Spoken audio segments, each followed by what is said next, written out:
tumbuh kembang unggul dan terpercaya dengan bertumbuh pada potensi insani. Ya, amin.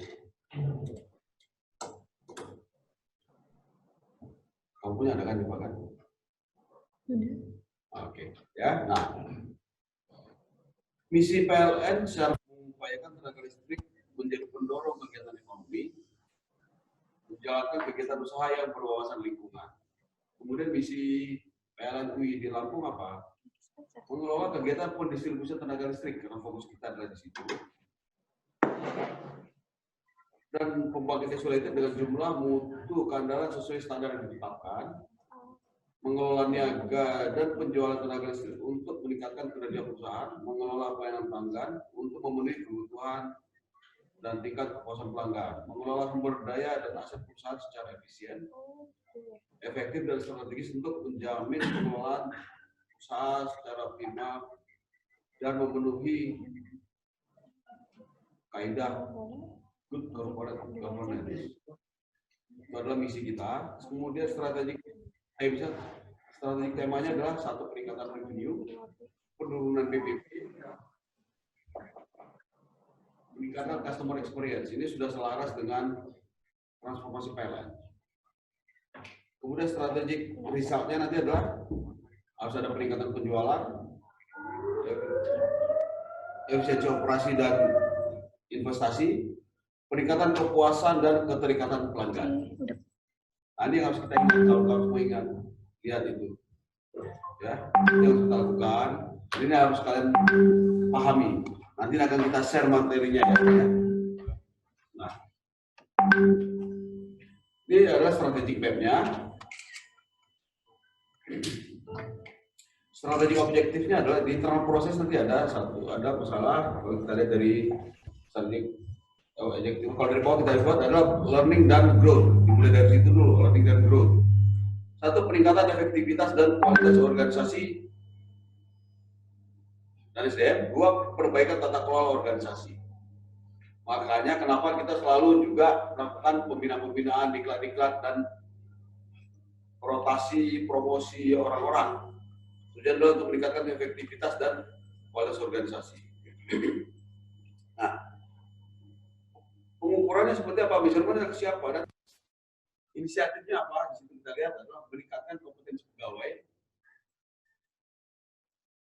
basic inti, kemudian internalisasi visi misi dan tata nilai terbaik untuk strategi perusahaan, pengembangan talent untuk self development, meningkatkan implementasi knowledge management sampai ke level ULP.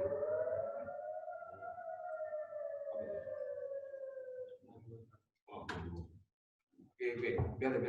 Nah, terus kemudian kita lihat ketiga adalah peningkatan maturity level manajemen risiko. Karena semua aktivitas harus berbasis manajemen risiko. Nanti misalnya adalah RM, pencapaian RM harus mencapai 3,25. Dan kita sekarang lagi nyusun RKU. Dan saya minta itu dimulai dari UP3. UP3 harus melibatkan ULP-nya nanti ya. Jadi melakukan pemantauan dan evaluasi manajemen risiko. Itu 12 kali, berarti 1 kali 1 bulan harus dilakukan. Setiap bulan harus dilakukan. Terus kemudian yang kita lakukan adalah optimalisasi penambahan infrastruktur yang terkait dengan bagaimana menggunakan anggaran investasi yang sudah diberikan. Nah, yang diukur dari pencapaian program fisik investasi. Nanti kita lihat itu bagaimana memastikan ketersediaan MDU investasi, memastikan ketersediaan anggaran investasi. Terus kemudian yang ke-5 adalah peningkatan pengelolaan K3L. Nah, kenapa harus ke sana? Karena kita harus sepakat kita harus mencapai zero accident. Jadi itu adalah ukurannya zero accident. Jadi artinya 0%. Kalau ada kecelakaan nilainya minus. Jadi tolong semua kawan-kawan harus compliance terhadap K3. Jadi apa-apa di situ dia sudah ada pelaksanaan K3 harus dijalankan.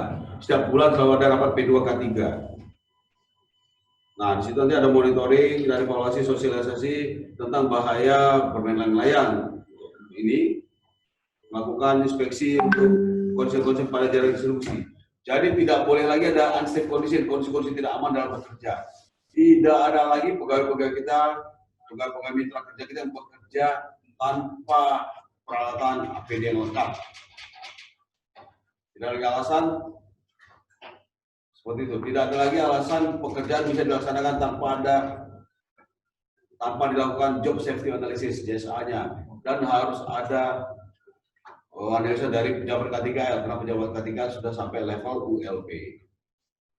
Nah, kemudian dari situ kita lihat lagi apa yang kita lakukan adalah peningkatan efisiensi operasi distribusi. Ukurannya adalah susuk distribusi. Target 10,7, kita sudah mencapai angka 9,4. Terima kasih. Memang yang idealnya kita di angka 8 sampai 9.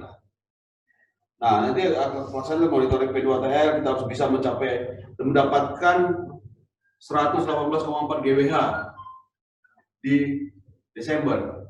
Sekarang kita baru di angka berapa ya? 22 mungkin. Jadi masih 80 GWH lagi harus kita cari dalam kurun waktu 7 bulan ke depan. Ganti kawasan macet, buram tua, KR1 dan PB rusak, kita harus mengganti 175.438 pelanggan. Sampai sekarang baru 23 ribuan yang diganti. Jadi masih berat, masih banyak perjuangan yang harus kita lakukan. Yang ketujuh adalah strategi objektifnya adalah peningkatan penjualan tenaga listrik. Nah, pertumbuhan penjualan tenaga listrik kita di target 10,71%. Tapi karena ada COVID segala macam juga pertumbuhan ekonomi melambat, mungkin akan susah mencapainya. Tapi kita masih punya daftar tunggu yang harus kita selesaikan.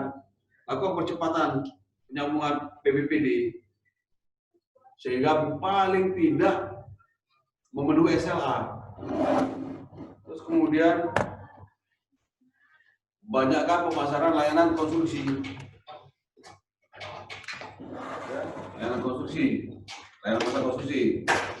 Terus kemudian cari upaya-upaya lain. Nanti masalah layanan konstruksi untuk apa saja? Untuk apa saja itu? Misalkan kalau di daerah Pringsewu itu, kalau kita masuk musim kemarau, mungkin nanti kalau irigasi agak susah, kita bisa menawarkan pompa-pompa listrik, pompa-pompa air, generasi listrik. Mungkin kita sudah mulai sosialisasi tak menggandeng siapa, penggilingan padi, supaya beralih dari mesin diesel ke mesin listrik. Tambal ban masih banyak yang pakai mesin diesel, mesin apa itu yang pakai bahan bakar fosil. Mungkin berarti bisa pakai motor listrik. Nah itu adalah upaya-upaya lain yang harus kita lakukan. Kalau ada orang pesta-pesta nanti ya mulai sosialisasi supaya banyak nanti sama-sama multiguna. Saya kira itu yang harus kita bicarakan mengenai strategi map kita. Terus kemudian dari sisi finansial kita lihat, dari customer kita lihat peningkatan keandalan dan kualitas layanan. Nah ini ukurannya adalah SAIDI, SAIFI, dan ENS. Ya, nah SAIDI, SAIFI, dan ENS. Target SAIDI kita 896 menit per pelanggan. Karena kita sepakat nanti di tahun 2024 SAIDI kita harus di angka 500 menit per pelanggan per tahun. Itu sudah sesuai dengan target dari Transmedia. Kemudian SAIFI dia di 10,27 kali padat per pelanggan per tahun. Nah ini ada, kemudian sini ada ENS-nya 13,12 GWH. Sekarang udah berapa? Ya, nah ini harus kita tekan terus. Tadi saya share bahwa Direksum Kal berharap bahwa kita bisa satu hari dalam satu hari itu bisa seluruh Sumatera bisa nihil. Nah untuk menerjemahkan itu saya berharap mulai bulan Juni kita akan masuk paling tidak dalam bulan Juni kita ada 2 hari yang nanti tanpa ada gangguan penyulang. Jadi dari sekarang mari kita kerja keras untuk melakukan peningkatan jalan. Ya. Dari sini sudah ada aktivitas-aktivitas yang harus kita lakukan. Melakukan inspeksi DWDA, melakukan evaluasi pembersihan pohon, melakukan pemeliharaan peralatan remote, melakukan updating jaringan, terus memastikan ketersediaan orang bekerja dengan risiko keberhasilan, dengan tingkat keberhasilan, rasio keberhasilan itu 99%. Ini kan cuma harusnya 100%. Ya nggak apa-apa lah. Selalu ada error, plus minus 1% ya gitu ya. Dan optimasi PDKB. bagaimana PDKB kita ada 4.000 bisa kita maksimalkan. Ada terjemahkan lebih detail. Kemudian peningkatan kepuasan dan keterikatan pelanggan. Tahun ini kita akan jalankan lagi indeks kepuasan pelanggan, indeks IKP, nanti implementasi customer experience, terus aplikasi PL Mobile sesuai kewenangannya, penuh jumlah komplain, izin komplain. Nah, untuk indeks kepuasan pelanggan kita ditarget pada nilai 96%. Dan nanti ada di saat ini ada customer gathering, mengelola hubungan dengan media, eksternal, melakukan kampanye program atau produk PL Mobile, peningkatan pelayanan PWPD, aplikasi baca meter, callback customer compliant, dan kita sudah mulai supaya mudah mengendalikan, maka kita bangun LSCC, Lampung Comment Center, tujuannya untuk mengendalikan ini di satu tempat sehingga bisa kita monitor dengan baik.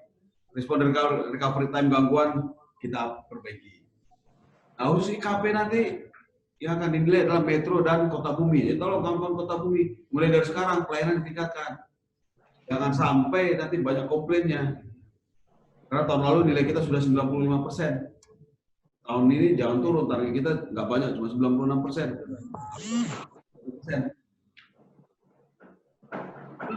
Sisi BPP, pengendalian rata-rata rasio tunggakan. Jadi targetnya adalah BPP kita di Rp232,68 per KWH. Sampai sekarang masih Rp169. Mudah-mudahan bisa kita kendalikan sampai akhir tahun. Yang berat adalah rasio tunggakan kita di angka 2,91%. Artinya di sini maka 2,91% itu adalah rasio nominal tunggakan terhadap revenue. Revenue kita ditarget di 5,6 triliun. Maka tunggakannya masih bisa di berapa? 20 miliar. Nanti kalau nggak sampai lagi ya, maka nominal tunggakan kita harus lebih rendah lagi. Jadi kawan-kawan tolong ya, ini benar-benar kerja keras. Jadi dari kantor Indung juga selalu setiap saat selalu membantu kawan-kawan di WLP. Tapi saya pikir P3 juga harus melakukan seperti itu, pendampingan ke WLP-nya. Nanti kita lihat mana yang paling krusial, kita akan turun. Gitu ya. Terus mengendalikan saldo rekening berjalan, targetnya 15,14 miliar. Tapi kalau nanti revenue kita turun, maka ini menjadi di angka 8 miliar. Itu apa bagus ya? Nah, angka 8 miliar. Jadi makin berat lagi. Termasuk TSP 2TM juga harus ditagih itu. Jangan cuma sekedar TS saja.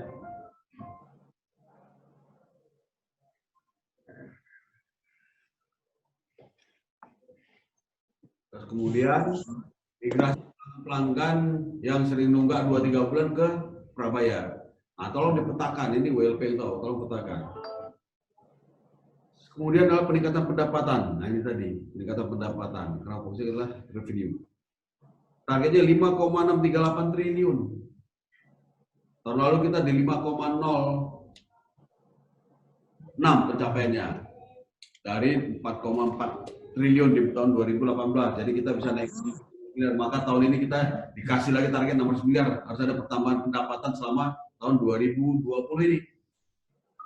Jadi kita harus kerja keras. Di tengah-tengah penurunan pertumbuhan, kita harus cari dari mana lagi.